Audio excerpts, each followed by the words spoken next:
दुनिया में एक सर्वर की खराबी से साइबर संकट की। जी हां, माइक्रोसॉफ्ट के सर्वर में खराबी आने के पिछले 3.5 घंटे से दुनिया भर के बड़े बड़े देशों की कई सर्विसेज लगभग ठप हो गई हैं। America, Britain, Bharat, Spain, Singapore, Israel, Australia, Hong Kong समेत कई देशों में इस वक्त माइक्रोसॉफ्ट के सर्वर में आई खराबी की वजह से लोग परेशान हैं, जिन्हें माइक्रोसॉफ्ट ने कहा है कि समस्या का पता चल गया है, जल्द समाधान दिया जाएगा। आखिर क्या है ये संकट और इसका असर कितना बड़ा है, सबसे पहले आपको ये दिखाते हैं।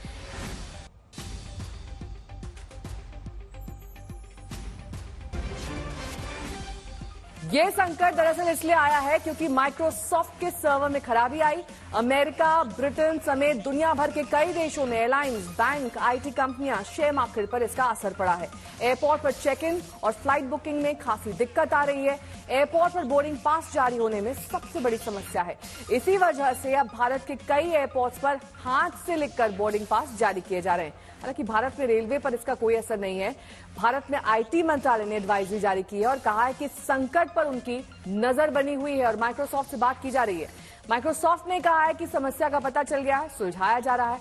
लेकिन आपको बता दें कि विश्व भर में इसका संकट है। औसत देरी मुंबई एयरपोर्ट पर कितना असर है इसका? 51 मिनट की देरी, ये विलंब है हर उस फ्लाइट में जो मुंबई से उड़ान भरेगी। पुणे में 49 मिनट की, एम्स्टर्डम में 56 मिनट की। अलग अलग एयरपोर्ट्स की औसत देरी हम आपको दिखा रहे हैं किस तरीके से विश्व भर में इसका असर देखा जा रहा है। इस्तांबुल में भी 49 मिनट की देरी से, विलंब से फ्लाइट्स उड़ान भरेंगी, ये एवरेज समय है। हांगकांग में औसत देरी 40 मिनट की है। इसके अलावा अगर दुनिया भर के अन्य एयरपोर्ट्स की बात करें तो हीथ्रो एयरपोर्ट लंदन का, वहां पर औसत देरी 25 मिनट की है। इसके साथ ही न्यूयॉर्क में औसत देरी 30 मिनट की है। 3 सहयोगी जुड़ गए हैं देव कोटक के साथ, अभिषेक आनंद भी जुड़ गए हैं। देव कोटक मेरे सहयोगी जुड़ गए हैं मुंबई से तमाम जानकारी के साथ। देव कोटक, अगर यात्रियों से आपकी बातचीत हो पाई हो तो क्या कहना है उनका? सबसे ज्यादा संकट इस वक्त किस तरह का आ रहा है, किस तरह के चैलेंजेस हैं कहीं से भी उड़ान भरने में? जी, पहले तो मैं आपको मुंबई इंटरनेशनल एयरपोर्ट जहां पर हम मौजूद है, छत्रपति शिवाजी अंतर्राष्ट्रीय एयरपोर्ट, मेरे पीछे आप देख पा रहे होंगे कि सारे जो काउंटर्स है आज कैसे चल नहीं रहे हैं। यहाँ पर कोई भी भीड़ नहीं है, लेकिन फिर से अगर आप लाइन देखेंगे तो कितनी लंबी कतार जो है कहीं ना कहीं बढ़ती ही जा रही है। और अगर मैं कैमरा इनको जूम करके अंदर के विजुअल्स जो इनसाइड एयरपोर्ट लाउंज के है तो आप देखेंगे कि कितनी भीड़ वहां पर जमा हो गई है और सीआईएसएफ को भी काफी दिक्कतें आ रही है। जैसे कि आप जानते हैं कि ये टेक्निकल ग्लिच है जो माइक्रोसॉफ्ट में हुई है, उसके कारण जो एयरलाइंस ऑपरेशंस है, टिकटिंग और चेक इन के, वो भी चल नहीं पा रहे। कई जगहों पर भी मुंबई एयरपोर्ट पर काफी पैसेंजर्स ने यह भी कहा है उनको प्रिंटेड नहीं बल्कि हाथ से पेन से लिखा हुआ बोर्डिंग पास भी मिला है। उस तरह के विजुअल्स भी आ रहे हैं। और फिर से एक और बार अगर आपको दिखा दे तो कहीं ना कहीं आपको अंदाजा लगेगा कि ये गति नहीं होती है जनरली, इससे बहुत ज़्यादा तेज़ लाइन जो है जाती है। लेकिन आज ये टेक्निकल ग्लिच के कारण जो air India, spice jet, Vistara और अनेक एयरलाइनों में भी देखने मिल रहा है। मुंबई एयरपोर्ट की साफ तौर पर अगर बात करें और आपको कहे तो आप समझ पाएंगे कि 40 मिनट से 1 घंटे तक का मिनिमम डिले है। यहाँ पर काफ़ी बच्चे भी है, बूढ़े लोग भी है, जो वरिष्ठ नागरिक है। तो कहीं ना कहीं आपको इस बात का अंदाजा लग रहा होगा कि ये जो ग्लोबल आउटेज जिसे कहा जा रहा है, जिसे अन्य देशों में भी दिक्कतें हो रही है और फ्लाइट्स ग्राउंडेड है, कहीं ना कहीं सिक्योरिटी कंसर्न्स के कारण हमें यहाँ पर वो एरिया दिखाने की अनुमति नहीं है। लेकिन फिर से एक और बार अगर आपको दिखा दे तो आपको अंदाजा लग जाएगा कि किस तरह के ऑपरेशन, जिसे हम अंग्रेजी में कहते हैं, आर बैडली हिट। ठीक है, कोलकाता से मेरे सहयोगी सूर्यअग्नि रॉय इस वक्त तमाम जानकारी के साथ जुड़ गए हैं। सूर्यअग्नि, कोलकाता एयरपोर्ट में क्या सबसे बड़ी दिक्कत आ रही है इस वक्त पैसेंजर्स को? इसके साथ ही विमानन कंपनियों ने किस तरह की एडवाइजरी या फिर दिशा निर्देश जारी किए हैं और कौन कौन सी वो फ्लाइट्स हैं कोलकाता से उड़ान भरने वाली जिसमें एवरेज देरी कितने मिनट्स की है? देखिए, सबसे पहले आपको दिखा दें कि यहाँ पे क्या काम कर रहा है, ये भी दिखाना बहुत जरूरी बनता है। देखिए, ये कियोस्क जो है ये डिजी यात्रा रजिस्ट्रेशन कियोस्क है और ये फिलहाल देश के कई जगहों पे ये भी काम नहीं कर रहे, लेकिन यहाँ पे ये काम कर रहे हैं। एक बार बात करेंगे सर, आपका डिजी ये वाला यात्रा चल रहा है?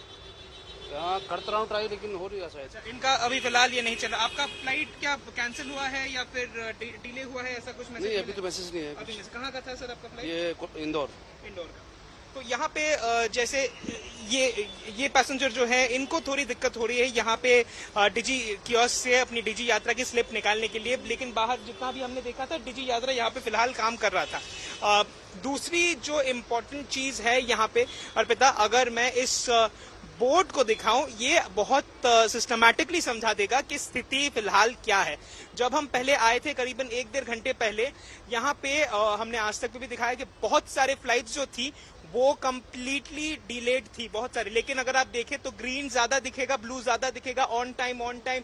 अगर आप दिल्ली, मुंबई, हैदराबाद की 2 फ्लाइट, पुणे, नागपुर, करीबन एक बेंगलुरु की फ्लाइट थी जो कैंसिल हुई है, एक दिल्ली की फ्लाइट कैंसिल हुई है। लेकिन बाकी जितने भी फ्लाइट्स हैं जो हम देख पा रहे हैं कि ज्यादातर फ्लाइट्स एकदम फिर से ऑन टाइम है। डिले का जो प्रोसेस हम देख रहे थे वो फिलहाल कहीं ना कहीं उस पे एक काबू जो है वो पाया गया है, एटलीस्ट कोलकाता एयरपोर्ट की अगर हम बात करें।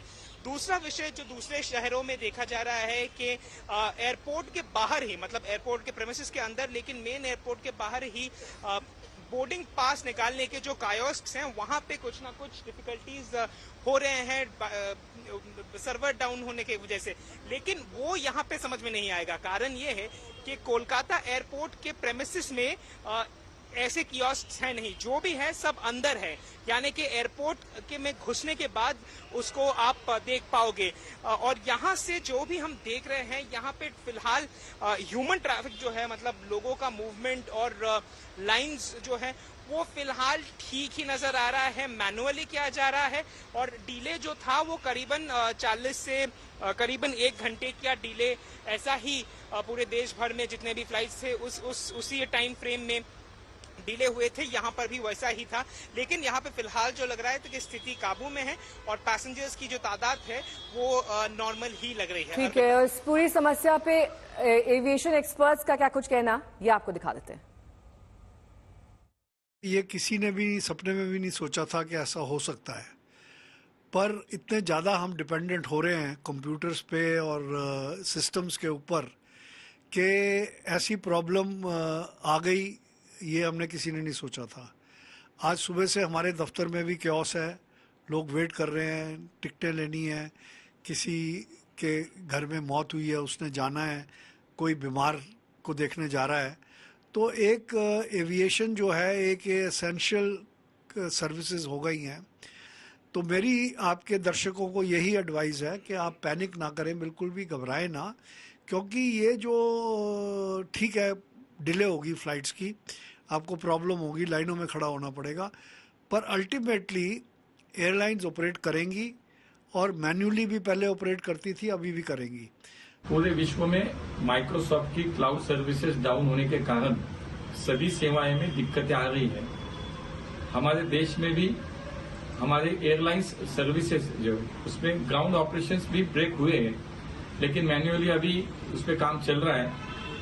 डीजीसीए और मिनिस्ट्री ऑफ सिविल एविएशन उसका मॉनिटरिंग कर रहे हैं। हमने सभी जो एयरलाइंस कंपनियां हैं उनको अवगत कर दिया कि आप सभी यात्रियों को इसकी सूचनाएं दें, इससे अवगत करें। और हम सभी लोग डीजीसीए हो, हमारा मिनिस्ट्री ऑफ सिविल एविएशन हो, हम इस पे काम कर रहे हैं, मॉनिटरिंग कर रहे हैं। ये बर्लिन एयरपोर्ट की हम आपको तस्वीर दिखा रहे हैं। लंबी कतारें लगी हुई हैं, चाहे चेक इन काउंटर हो, सिक्योरिटी की लाइंस हो, सभी जगह अब विलंब होने की वजह से इस तरह की दिक्कतें पेश आ रही हैं। ये एक दरअसल ऐसी स्थिति है जिसकी अपेक्षा किसी ने नहीं की थी, लेकिन ये देश भर ही नहीं दुनिया भर के अलग अलग एयरपोर्ट्स में इस वक्त दिखाई दे रही है। बर्लिन का कुछ ऐसा ही नजारा हम आपको दिखा रहे हैं एयरपोर्ट के भीतर, जहां पर लंबी कतारों में घंटों का इंतजार है। ये सब सिस्टम निर्भर थे माइक्रोसॉफ्ट के सॉफ्टवेयर पर, जिसकी अपडेट के चलते ये गड़बड़ी, ये ब्लैकआउट बताया जा रहा है।